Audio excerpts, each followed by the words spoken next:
Ankleshwar railway station પર footpath પર સામાન મૂકી દબાણ કરતા દુકાનદાર સામે પાલિકાની લાલાક કરાઈ હતી.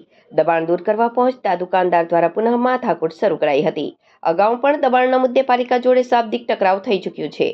વારંવાર નોટિસ અને શાબ્દિક સૂચનાની પણ અવહેલના થતા 7 દિવસની મહેલત આપી અંતિમ નોટિસ ફટકારી દુકાન સીલ કેમ ન કરવી તેવી તાકીદ કરાઈ હતી.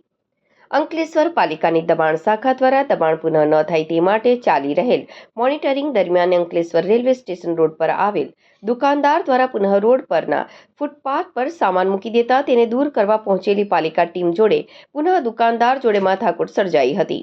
અગાઉ જેમ જ પુનઃ આકરા ઉગ્ર શાબ્દિક વડે રજૂઆત કરી કર્મચારીઓ જોડે માથાકૂટ કરી હતી.